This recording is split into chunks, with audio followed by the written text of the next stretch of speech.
Всем доброго дня, всем здравствуйте, вы на YouTube-канале Казахстанской Федерации Триатлона, а значит дайджест. Все самое интересное из мира казахстанского и мирового триатлона за неделю. Погнали! Начнем с внутренних стартов, конечно же. Талдыкорган стал местом, которое на себя обратил внимание. Впервые в этом городе, в славном городе, южном городе, теплом городе прошел этап по триатлону. В субботу соревновались на дистанции спринт, а вот уже в воскресенье прошел второй этап Кубка Темир-Ада. Ну что нужно сказать, в субботу спринтерская дистанция получилась, скажем так, непростой в связи с тем, что, как выяснилось, не все умеют правильно посчитать количество кругов на велоэтапе. Да, кто-то может сказать и судейская оплошность, кто-то может сказать, что и спортсмены тоже должны быть внимательны. В общем, все вместе это взято привело к тому, что случилась приятная и неожиданная сенсация. Так, победителем у мужчин на дистанции спринтерской стал представитель Кокшетау Мурат Жакен, который показал результат 1 час 1 минута и 5 секунд. На второй строчке оказался представитель Туркестанской области Ерасыл Аманжолов. Ну и третьим стал Дарын Каназбаев. 1 час 3 минуты и 42 секунды. Вот таким получился пьедестал почета у мужчин, да, представители Кокшетау, представители Туркестанской области и представитель Актюбинской области. В общем, разнообразие. Я думаю, не случись вот этих нюансов, может быть, мы бы и не увидели Мурата Жакета на пьедестале почета. А так, как выясняется, да, вот подметили правильно наши зрители и телезрители, которые были непосредственно на этом этапе, что в Кокшетау, в Туркестане лучше всех умеют считать круги. Как ни крути, а с этим трудно поспорить. Давайте к категории женской переместимся. Там, скажем так, без сюрпризов, без сенсаций, там все прошло ровно и гладко. С начала сезона Екатерина Шабалина никому не отдает пальму первенства на каждом этапе непосредственно. Либо это Кубок Темир-Ада, либо это чемпионат или какие-то республиканские кубковые мероприятия, связанные именно с триатлоном. Время Екатерины на дистанции составило 1 час 7 минут. Второй стала представительница Костанайской области Юлия Озерова.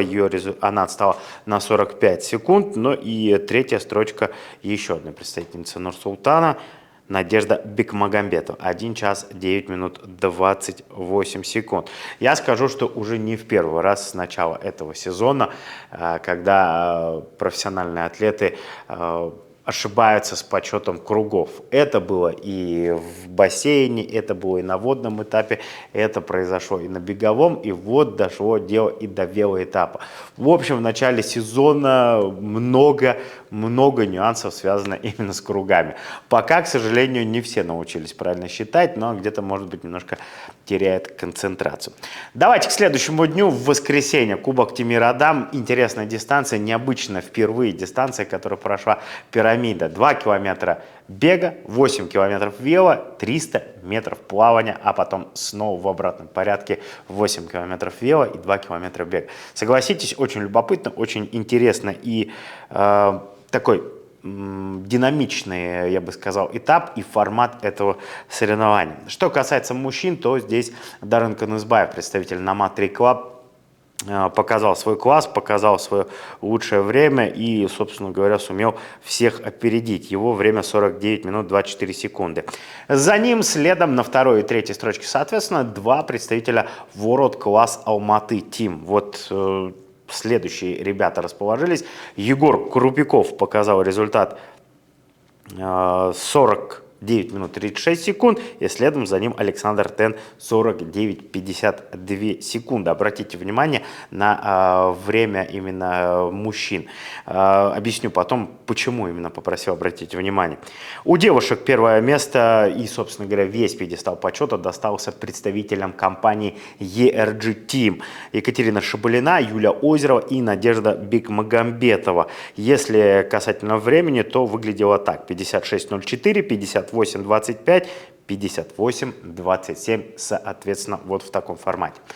Просил обратить внимание на время мужчин. Вот теперь, так скажем, пометочка внимания, да, звездочка. Age Group соревновались в этот же день, и лучший в абсолюте стал представитель Алматы, да, Максим Мазур, представитель еще одной команды, да, World Class Алматы. Ну и он представлял возрастную категорию 40-44, а теперь, внимание, время победителя 49-55. Ну, то есть, представляете, да, что до тройки призеров, до тройки пьедестала в элите ему не хватило, скажем так, совсем немного. Что касается девушек, то здесь лучше стала еще одна представительница Алматы, Павлина Ковалева. Ее результат 58-31 секунда. Она представляет Swim Bike Run School. Ну и среди эстафет лучшей стала команда из Алматы, показав результат 53-36 UBT Алматы. Вот так вот называется эта команда. Все результаты вы можете посмотреть на сайте timiradam.com. Там же вы на этом сайте можете зарегистрироваться уже к следующему этапу, третьему этапу Кубка Тимир Адам, который, напомню, состоится 11-12 июня. Алакрь, вот новое место. Опять же, Казахстанская Федерация Триатлона открывает новые города, новые места на карте Казахстана для того, чтобы как можно больше охватить занятости, конечно, и популяризации триатлона в нашей стране.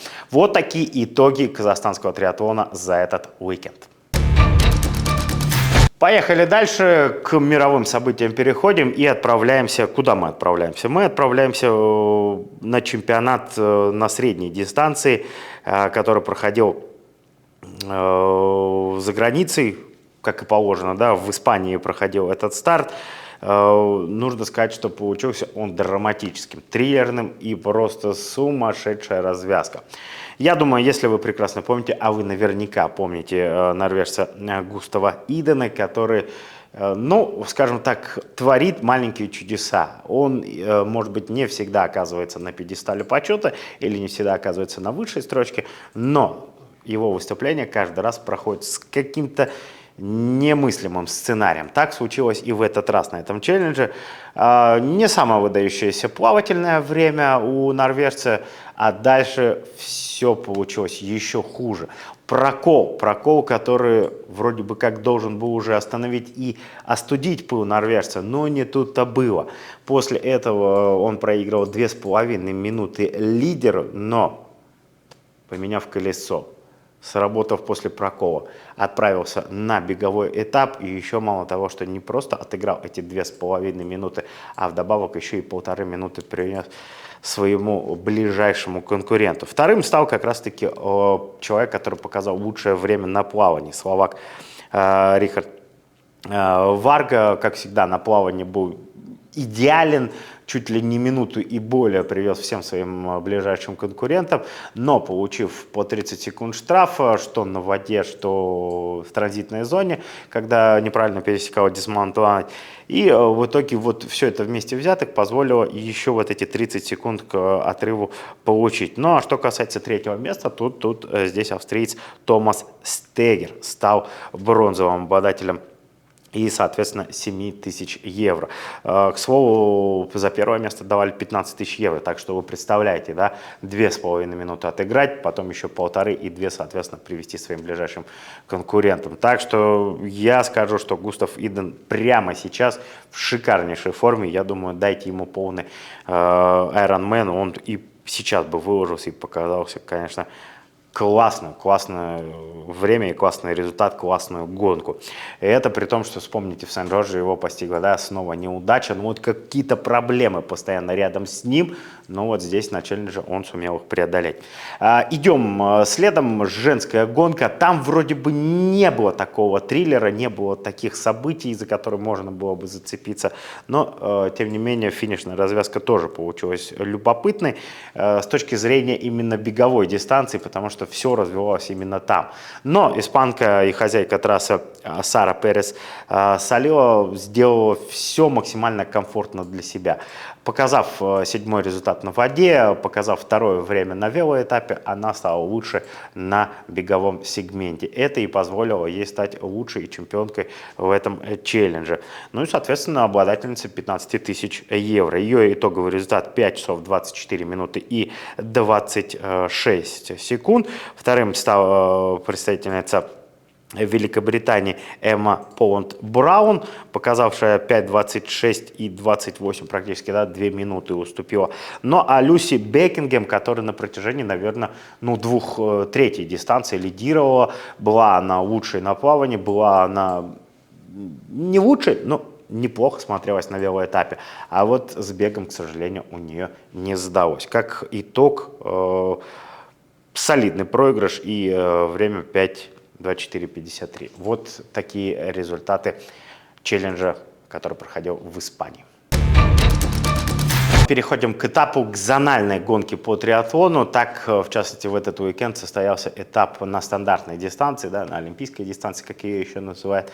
Да и как только ее не называют. Я каждый раз по-разному ее произношу и, собственно говоря, от этого не расстраиваюсь нисколечки. Если расстраиваетесь вы, то можете дизлайк смело ставить. Итак, представители Центральной Америки и страны Карибского бассейна соревновались на этой дистанции. Нужно сказать, что состав был приличный. Вспомните, мы совсем недавно говорили про Южную Америку, там юниоры и юноши, да, соревновались, но вот здесь вот уже все по-взрослому. У мужчин лучшим стали американцы, в частности, Брент одержал третью победу для себя в карьере. Американец продолжит свой сезон мира в Гвадалахаре. Но второй раз нужно отметить еще Диего, да, на подиуме. И Диего Альфредо Перес вообще был близок к тому, чтобы стать победителем этого этапа. Но самую малость вот на беговом этапе ему не хватило. Не знаю, чего не хватило, это только тренерский штаб, наверное, может определить. Ну и скажем так, что он второй раз в этом сезоне финишировал в очковой зоне на Кубке Америки и продолжит дальше уже готовиться также дома в Икстапе.